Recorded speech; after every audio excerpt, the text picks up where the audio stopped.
Selamlar dostlar, kanalıma hoş geldiniz. Stat ve mutasyon serimize kaldığımız yerden devam ediyoruz. Önce en iyi ankiloları aramıştık, sonra farklı dinolardaki güzel statları tek bir yavruda birleştirmiştik. Şimdi ise artık mutasyon kısmına geçiyoruz. Bu videoda hedefimiz ağırlık mutasyonu ama bu kez klasik yöntemden biraz daha farklı ilerliyoruz. Gen tarayıcı kullanarak gelen özellikleri takip ediyoruz ve uygun erkek yavrulara bu değişken ağırlık özelliklerini aktararak zinciri daha hızlı ilerletiyoruz. Temel mutasyon mantığını daha detaylı görmek isteyenler için Megatarium mutasyon serisini ayrıca öneririm. Bu bölümde biraz daha ileri seviye cihaz destekli bir mutasyon süreci izleyeceğiz. Bakalım Ankylo'yu gerçek bir metal taşıma canavarına çevirebilecek miyiz? Başlıyoruz. Ve mutasyona burada başlıyoruz. Öncelikle arkadaşlar burada kurmuş olduğumuz sistemi anlatacağım size. Burada gördüğünüz cihazları da anlatacağım birazdan. Ancak öncelikle burada mutasyon için kurduğumuz düzeni anlatıyorum. Ortada görmüş olduğumuz erkek, diğerleri dişidir. Bu dişilerin temiz dişi olması gerekiyor. Mutasyonda temiz dişi hattını bozmuyoruz. Sadece erkeği değiştiriyoruz. Yani baba hattından mutasyona devam edeceğiz. Dişi mutasyon gelse bile bu mutasyonu erkeğe taşıyoruz ve yine erkekle devam ediyoruz. Temiz dişiden kastımız nedir? Şurayı açtığımızda mutasyon olmayacak. 20'ye 0, 20'ye 0. Her iki tarafta da temiz dişi hattı olması gerekiyor. Yorumlarda özel mesaj atarak soranlar oluyor. Bu temiz dişileri aynı anne babadan mı almalıyız diye. Hiç fark etmez. Önemli olan bunların temiz dişi olması. Yani buradaki dişiler mutasyonsuz olması gerekiyor. Temiz dişi hattı kurmamız gerekiyor. Evet, bakın şöyle gösterecek olursak hepsini tek tek göstermeyeyim arkadaşlar. 2 tanesini göstersem yeterli. Bunların hepsi aynıdır. Bu şekilde temiz dişi hattını kurduk. 10 tane temiz dişi kurduk. Stat transferi yaparak ve statları birleştirerek en mükemmel Ankylo'yu bulmuştuk. Bir önceki videomuzda bunun detaylarına bakabilirsiniz. Bizim daha önceden yapmış olduğumuz bir mutasyon serisi daha vardı. Burada temel mantığı anlatmaya çalışmıştık. Doğadan evcilleştirilmiş bir anne ve bir babayla başlamıştık mutasyona. Ancak burada daha farklı bir yöntem izledik. Doğadan evcilleştirdiğimiz en iyi statlara sahip olan farklı ankiloları birbirleriyle çiftleştirerek en iyi ankiloyu bulduk. Yani 170 seviyeli bir dino elde ettik. Bunların hepsi 170 level ve mutasyona bu şekilde başlıyoruz. Statlarını gösterelim. Hepsinin statları aynıdır. Erkek üzerinde gösterelim. Bu erkek de mutasyonun başlangıcındaki erkek. Bunun da temiz olması gerekiyor arkadaşlar. Mutasyona bununla başlıyoruz. Sağlık ideal seviyede. Dayanıklılık da idare eder. Yani oksijen yemeye bakmaya gerek yok. Ağırlık ve fiziksel hasar. Daha çok ankilolarda ağırlık ve fiziksel hasar önemli olduğu için biz bu mutasyon serisinde ağırlık ve fiziksel hasar gideceğiz. Çok hızlı bir şekilde çok sayıda metal topluyor ve ağırlık çok çabuk dolabiliyor. Bunun için biz zaten ham stat olarak 500 arıyorduk ama bulamamıştık. Mutasyonla bunu yükselteceğiz. Yükseltebildiğimiz kadar 20'ye kadar mutasyonla biz bu ağırlığı yükselteceğiz. Ve aynı zamanda fiziksel hasarı da yükselteceğiz. Çünkü bu dinolar ne kadar çok hasar vurursa o kadar çok metal topluyor. Bunun için fiziksel hasar ve ağırlık önemli. Bu dinonun mutasyonunda fiziksel hasar ve ağırlık gideceğiz. Mutasyonu baba erkil tarafından devam ettiriyoruz.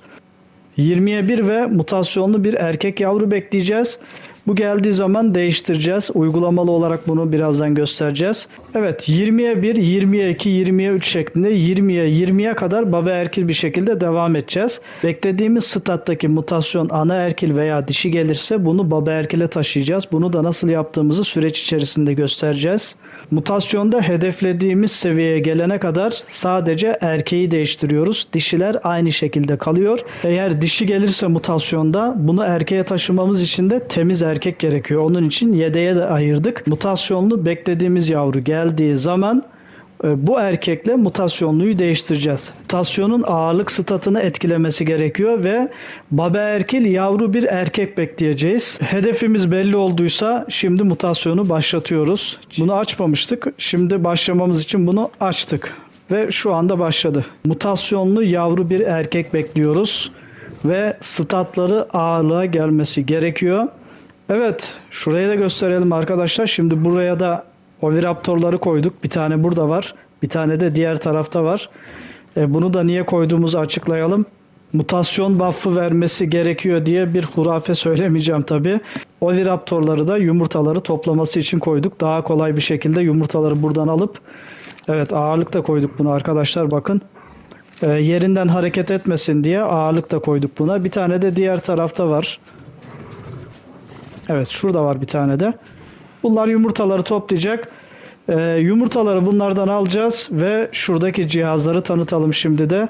Buradan devam edeceğiz çünkü.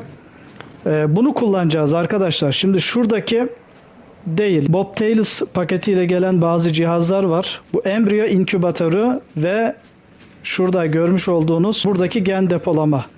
Gen depolama ve embriyo inkübatörü, bunlar Bobtails paketinde bulunuyor ve şu cihaz. Evet, bu görmüş olduğumuz cihaz. Bunu daha önce de kullanmıştık. Daha önceki videolarımızda kullandık bunu. Şimdi bunlar ne işe yarıyor? Öncelikle söyleyelim. Biz bunu kullanacağız. Yumurtaları yumurta inkübatörüne koyup burada kontrolünü sağlayacağız. Gebelik gerektiren dinolar için kullanılıyor. Onun için şu anda buna ihtiyacımız yok. Bunu başka bir dino için belki bunu da kullanırız diye. Bu da burada duruyor. Gen depolama cihazı, bunu da kullanacağız. Bu gen depolama cihazı elimizde bulunan bu gen tarayıcı ile kullanıyoruz bunu da. Gen tarayıcıda bulunan genleri buraya depolayabiliyoruz. Bu genler nedir? Var, bazı dinoların özellikleri var. Bakın mesela şuraya girdiğimiz zaman bunun özelliği yok. Daha çok doğadan evcilleştirdiğimiz dinolarda şu özellikleri göster kısmına baktığımızda burada bazı özellikler sıralanır. Evet, bu özellikleri gen tarayıcıyla alabiliyoruz. Doğadan evcilleştirdiğimiz veyahut da işimize yaramayacak olan, statları güzel olmayan ama özelliklerini beğendiğimiz bazı dinoların özelliklerini aldık. Şimdi onları buraya depolayacağız. Bunların bazılarını mutasyonda kullanacağız tabi. Şimdi şuraya geldiğimiz zaman şunu seçince burada bizim gen tarayıcı, bakın gen tarayıcıda bulunan özellikleri görüyoruz. Bunları buraya depolayabiliyoruz. Şu şekilde. Evet, böyle. Bunları buraya depoladığım zaman, çünkü bu gen tarayıcının 10 tane sınırı vardır. Bu gen depolamaya ise 200 tane koyabiliyoruz. Buradaki bazı özellikleri yavru erkeğe enjekte edeceğiz. Bu değişken ağırlık. Mesela bunları enjekte edeceğiz. Bunu alalım mesela. 2 tane var hatta. 2 tane olması avantaj olacak bizim için.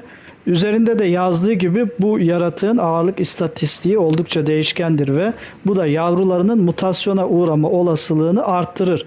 Biz şimdi ne yapıyorduk?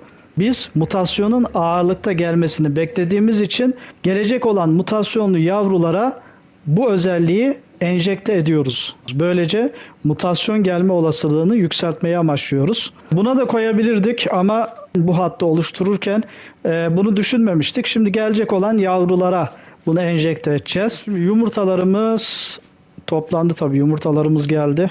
Hatta fazla geldi. Önce bunları alalım. Önce bunları koyalım. Şimdi kontrol ediyoruz. İlk kontrolümüzü yapıyoruz şu anda. Şöyle koyacağız. 11 tane var tabii burada. Evet, şöyle bir kontrol edelim. Şuradan başlayalım. Mesela bu erkek gelmiş, güzel. Bunda mutasyon yok. Ne ana erkil ne de baba erkil mutasyon gelmemiş bunda. Bu 28 olan ağırlık değerinin artışa geçmesini bekliyoruz mutasyonda biz. Diğerlerini eleyeceğiz. Gelmeyenleri eleyeceğiz. Birincisini eleyeceğiz. Sadece mutasyonlu olanı alacağız. İkincisine bakalım. Bakın bunda bir tane mutasyon var. Evet. Ve baba erkil bir şekilde gelmiş. Baba erkil bir mutasyon gelmiş ama dişiye gelmiş arkadaşlar. Bakın seviyesi de zaten 172 olmuş. Ama tabii bunun ağırlık istatistiği değişmemiş. Bunun mutasyonu nereye gelmiş? Şuna bakacak olursak. Evet, sağlığa gelmiş. Bakın. Bakın sağlığın 27 olması gerekiyor. Bunda sağlığa gelmiş. Ama biz sağlık aramıyorduk. Sağlık aramadığımız için bu da elenecek olanlardan. Şuna bakalım. Bunda mutasyon yok. Buna bakalım. Bunda da ana erkil bir mutasyon var. Evet, erkek bir yavru. Bunun mutasyonu da yine sağlığa gelmiş. Yine sağlığa gelmiş bunun mutasyonu da. Bu da bizim işimizi görmüyor. Bunda da mutasyon yok zaten. Şu yukarıdakine bakalım abi. Şu yukarıdakinde bunda da bir tane mutasyon var. Evet, bu nereye gelmiş? Bu da yemeğe gelmiş galiba. Bakalım yemek kaçtı? 24'tü. Evet, 26 olmuş bakın. Bunun mutasyonu da yemeğe gelmiş. Yemek normalde şurada gördüğümüz gibi 24'tü bunun değeri. 26 olmuş. Bunu da istemiyoruz. Bunu da istemiyoruz. Bunda var mı mutasyon? Bunu kontrol edelim. Bunda mutasyon yok. Bunda var mı? Bunda mutasyon yok. Bunda yok. Bunda da mutasyon yok. Evet, aradığımız mutasyon bu yumurtaların hiçbirinde gelmedi. Onun için bunların tamamını eliyoruz arkadaşlar. Kıracağız yani bu yumurtaların tamamını eliyoruz.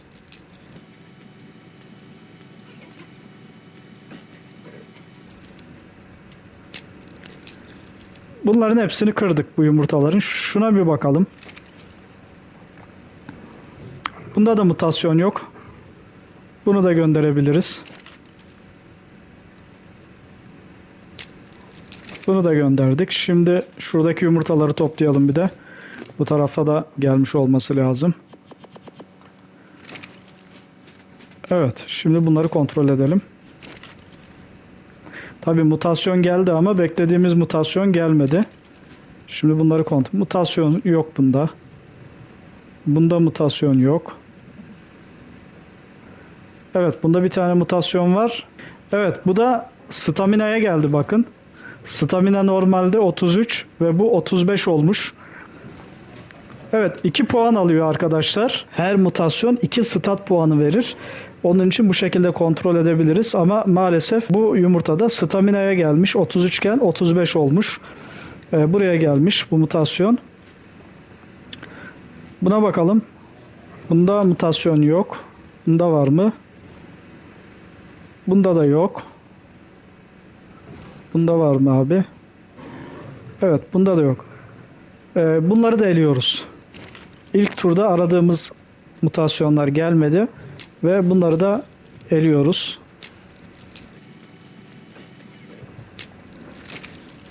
Bunları da eledik. Alalım, şunlara bakalım. Şimdi çiftleşme aralığını da yükselttiğim için hızlı bir şekilde geliyor yumurtalar. Çiftleşme aralığını ayarlardan yükseltebiliriz. Hızlı bir şekilde almak için şu yumurtaları da alsın bir. Bunları da alsın. Diğeri aldı galiba. Bir tane bile Oviraptor yetiyormuş ama biz her ihtimale karşı 2 tane aldık. Uzak noktalarda kalanları belki alamaz diye. Şimdi kontrol edelim tekrar. Evet. Bakalım. Yok. Mutasyon yok. Mutasyon yok. Mutasyon yok. Mutasyon yok. Mutasyon yok. Bunda da yok. Bunda da yok. Hiçbirinde yok. Bunların hiçbirinde mutasyon yok. Bunları da eliyoruz.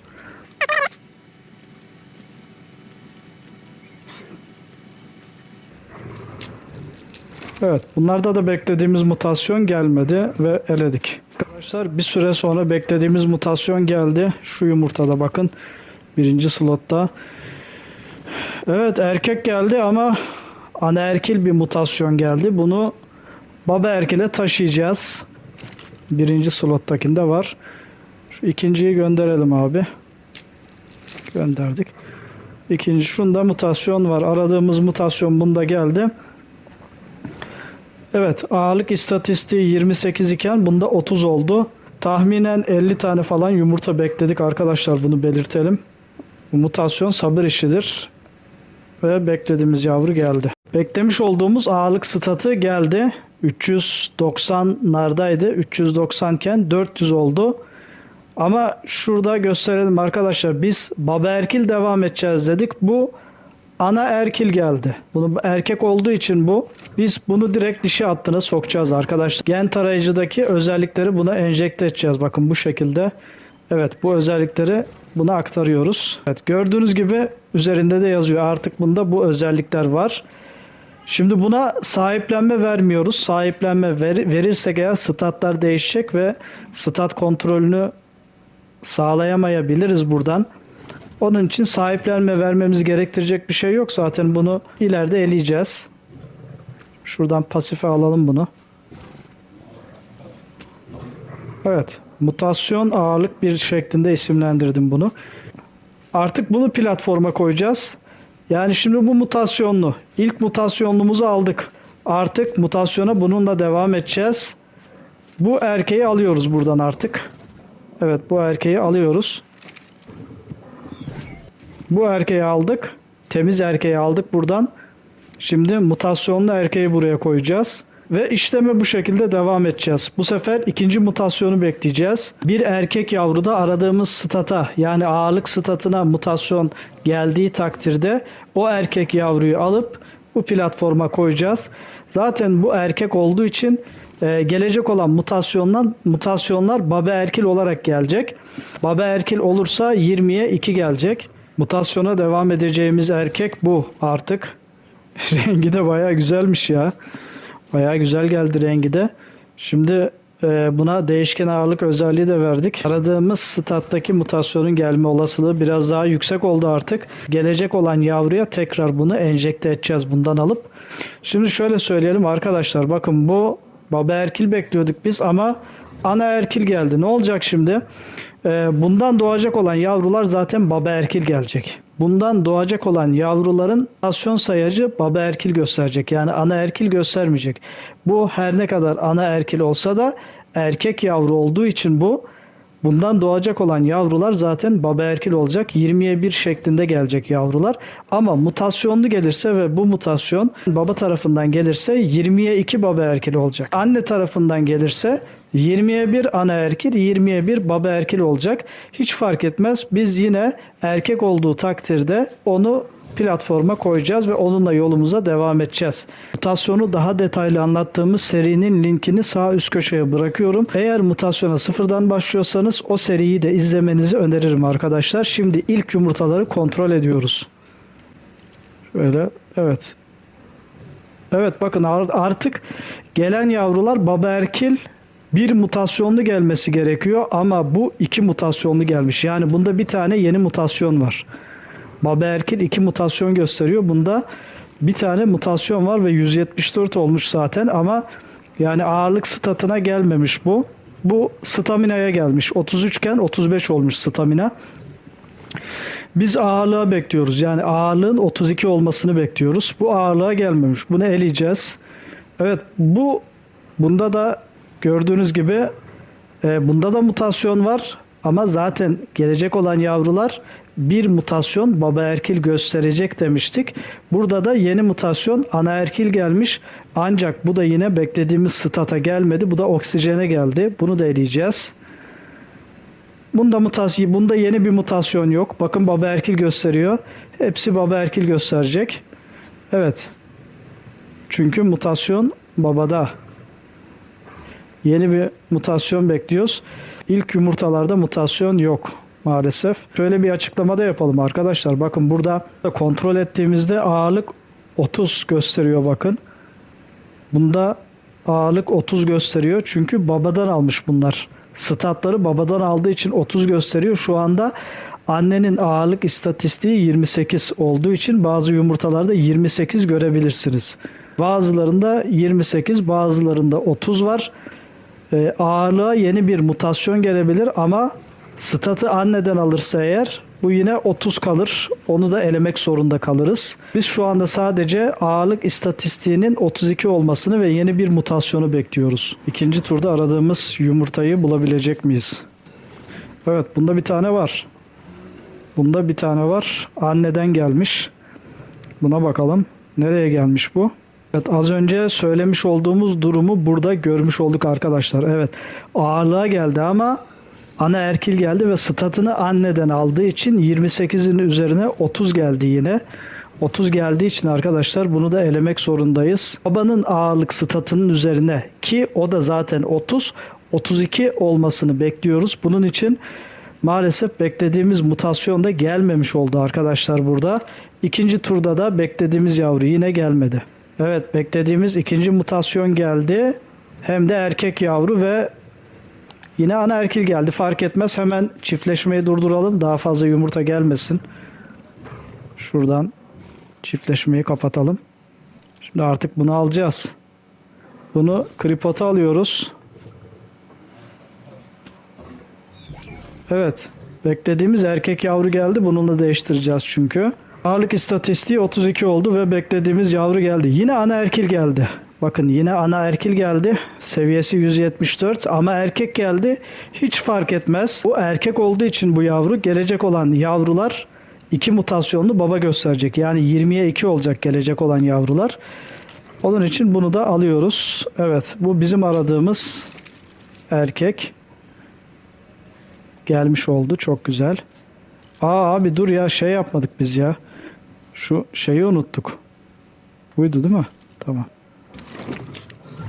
Bunun özelliklerini alacağız şimdi arkadaşlar. Gen tarayıcıyla bunun özelliklerini almamız gerekiyor. Diğer yavruya aktaracağız bunu. Evet, bunu artık diğer yavruya aktaracağız. Evet, şimdi bu özellikleri buna kopyalıyoruz. Güzel. Evet, ağırlık özelliklerini buna kopyaladık. Bu sefer daha çabuk geldi. Bunu platforma koyacağız. Bununla devam edeceğiz. Şimdi bu ağırlık özelliklerini artık buna enjekte ettiğim için daha hızlı bir şekilde gelecek. Evet, bakın zaten baba erkil 20'ye 1'de. Ana erkil geldi 20'ye 1 olarak. Ana erkil geldi. Ama statlarını babadan aldı ve gördüğünüz gibi 410 oldu. Yani 390'dan 410'a çıkartmış olduk şu ana kadar bunu. Ve artık yolumuza bununla devam ediyoruz mutasyonda. Artık 3. mutasyonu bekleyeceğiz. Erkek bir yavru, baba erkil olursa da olur, ana erkil olursa da fark etmez ama erkek bir yavru bekleyeceğiz ve mutasyon statını ağırlığı aldıysa bu yavruyu alıp bununla değiştirip 20'ye 4, 20'ye 5, 20'ye 6 şeklinde 20'ye 20'ye kadar bu düzende devam edeceğiz arkadaşlar. Evet, çiftleşmeye başlattık ve 3. mutasyonu bekliyoruz. Daha hızlı bir şekilde gelmeye başladı mutasyonlar. Tabi burada Bobtails paketini kullanmamızın da etkisi var. Bizim diğer mutasyon serisinde biz 20'ye 20'yi bir ay, yaklaşık bir ay boyunca beklemiştik arkadaşlar. Mutajen, mutatör gibi herhangi bir mod paket hiçbir şey kullanmadan bu şekilde oldu ve yumurtalı değildi oradaki sistemimiz. Gebelik sisteminde biraz daha bu süre uzayabiliyor ama burada şu embriyo inkübatörünü kullanırsanız bu da yumurta makinesiyle aynı görevi görüyor. Gebelik sistemindeki dinolarla bunu kullanıyoruz. Mutasyona kaldığımız yerden devam ediyoruz. Evet arkadaşlar, 4. mutasyona kadar geldik. Ancak 4. mutasyonumuz dişi geldi.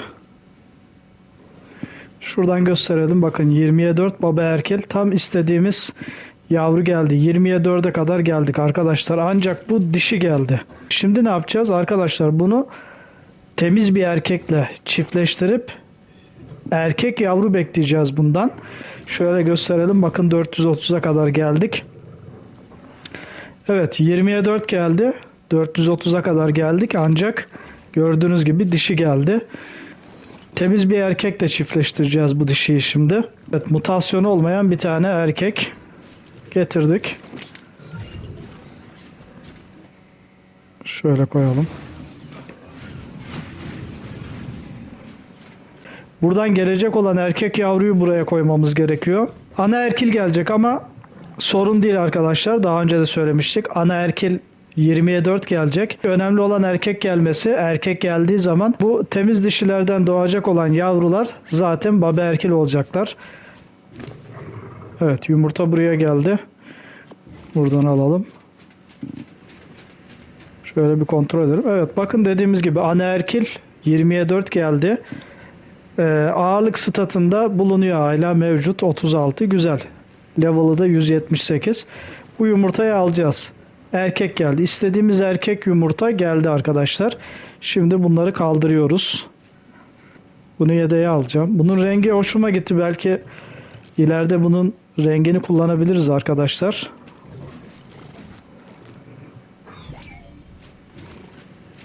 Bu yedekleri, diğer şeyleri buraya alıyorum. Yani işimizin bittiği mutasyonları çöpe atmayalım. Önceki mutasyonları yedeğe alalım. Çünkü bir aksilik olur, yumurtayı yanlışlıkla kırarsınız, bir öncekinden almak zorunda kalırsınız. Onun için her zaman yedekte durması önemli. Şimdi bakalım yumurtamız. Evet, az kaldı. Ah bak, yanlışlıkla kırdım ya. Evet işte arkadaşlar, böyle durum olabiliyor. Tam söylerken yanlışlıkla kırdım. Kafam başka bir yere gitti. Bir daha yapacağız şimdi bu işlemi. Gelen yumurtaların çoğunluğunu elediğimiz için burada yanlışlıkla yumurtayı kırdım arkadaşlar. Yani şuna basacağım yerde şuna basmam gerekirken nadiren mutasyon geldiği zaman şu butonu kullandığımız için yanlışlıkla buraya basıp kırdım. İşte böyle bir durum olursa arkadaşlar, onun için yedeğe almanız her zaman önemli. Elemeyelim. Yani buradan gelen mutasyonları kesinlikle elemeyin. İşiniz bittiği zaman yedeğe alırsanız iyi olur. Evet ve beklediğimiz yavru geldi. Şimdi kontrol edelim bunu. Mutasyon dişide olduğu için 20'ye 4 ana erkil geldi. Sorun yok. Erkek olduğu için biz bunu yine temiz dişi hattına sokacağız ve bunlardan gelecek olan yavru zaten baba erkil olacak. 20'ye 4 olarak gelecek. Yeni mutasyon yoksa. Yeni mutasyon gelirse baba erkil tarafında ya 20'ye 5 bekleyeceğiz ya da baba erkil 20'ye 4, ana erkil 20'ye 1 şeklinde erkek yavru bekleyeceğiz arkadaşlar. Evet, bunların dışında kalan seçenekleri eliyoruz. Eğer dişi gelirse beklediğimiz stat ve mutasyon dişide gelirse arkadaşlar, yine az önceki uyguladığımız işlemi yaparak temiz erkekle çiftleştirip bu şekilde bir erkek yavru beklememiz gerekecek. Gördüğünüz gibi 20'ye 4'e kadar geldik hızlı bir şekilde, çünkü gen tarayıcıyı kullanıyoruz ve yumurta sisteminde biraz daha hızlı eleme yapabiliyoruz burada. 20'ye 4'e hızlı bir şekilde geldik. Evet, mutasyon baba erkil bir şekilde devam ediyor arkadaşlar. Bu ana erkil ama bundan gelecek erkek olduğu için bu. Bundan gelecek olan yavrular baba erkil gelecek. Evet, şimdi 20'ye 5'i bekliyoruz. 5. mutasyonu bekliyoruz şimdi. Ya 20'ye 5 baba erkil gelecek ya da 20'ye 4 baba erkil, 20'ye 1 ana erkil, erkek yavru bekleyeceğiz ve statları da ağırlığa gelmesi lazım. Bakalım ağırlığımız kaç olmuş. Evet, ağırlığımız 430. 440 bekliyoruz şimdi. Ağırlık 440 olacak. Aradığımız yavru geldiği zaman bununla değiştireceğiz ve mutasyon zincirine bu şekilde devam ediyoruz arkadaşlar. Şimdi arkadaşlar, yumurtaları topladım, ben buraya koydum. İlk turda geldi. Şimdi kontrol ettim. Hemen şunu alayım öncelikle. Bunu hemen alalım, bu devam etmesin. Çünkü beklediğimiz hemen geldi. İlk seferde geldi. Şöyle göstereceğim şimdi. Bunda 5 mutasyon var. Baba erkil bakın. Ama ağırlık 30 gösteriyor arkadaşlar. Normalde 38 olması lazım ağırlığın. 30 gösteriyor. Yani yine ağırlığı almış burada aslında mutasyonu. Erkek bir yavru, güzel. Mutasyonu ağırlığa almış ama stat annesinden geçmiş arkadaşlar. Bakın, buna baktığımız zaman 38 olmuş. Ağırlık 38 olmuş. Yani babasının statını almış ama mutasyon annede gelmiş. Tam tersi bakın. İşte böyle bir durumla da karşılaşabiliyoruz. Mutasyonu babadan alıyor ama stat annesinin statı üzerine binebiliyor. Veyahut da mutasyonu anneden alıyor ama stat babasının statı üzerine biniyor. Biz bunu arıyorduk. Burada yine ana erkil ve baba erkil. Sorun yok, zaten erkek bir yavru arkadaşlar. Biz bunu alacağız. Evet, 5. de olanı alacağız. İlk gelen yumurtalar bunlar ve 2 tane mutasyon geldi. Şunları kontrol etmedim. Bunları da bir kontrol edelim. Bunda yok. Bunda yok. Bakın, bunda da mutasyon var. Evet, yine bunda da ağırlığa gelmiş arkadaşlar. Bakın, 3 tane ağırlığa gelmiş. Bunlarda var mı abi? Tamam, bunlarda yok. 3 tane mutasyon geldi. Tek turda, tekte 3 tane mutasyonu bulduk ve 3'ü de ağırlığa geldi. Bu da erkek geldi. Bunlardan bir tanesini yedeğe alacağız. Şimdi kaçıncı abi? Karıştırmayalım. Yine kırmayalım yumurtaları abi. 5 ve 8. Tamam. Evet, 5 ve 8 dışındakileri eliyoruz arkadaşlar. 1 2'yi ele, 3'ü ele, 4 git, 6'yı eliyoruz. 7'yi eliyoruz.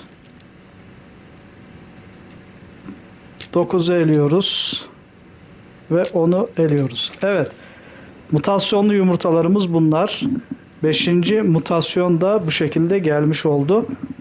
Bunların birisini yedeğe alacağız. Önce şunu çıkartalım abi. Saddle aldık mı? Abi yine şey yapmadık. Şu özelliklerini almayı unuttuk yine. Bak, bunları karıştırabiliyoruz. Hızlı hızlı yapıyoruz böyle. Sen dur abi.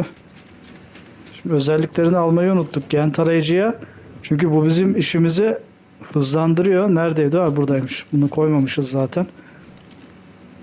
Şimdi bunun özelliklerini alacağız.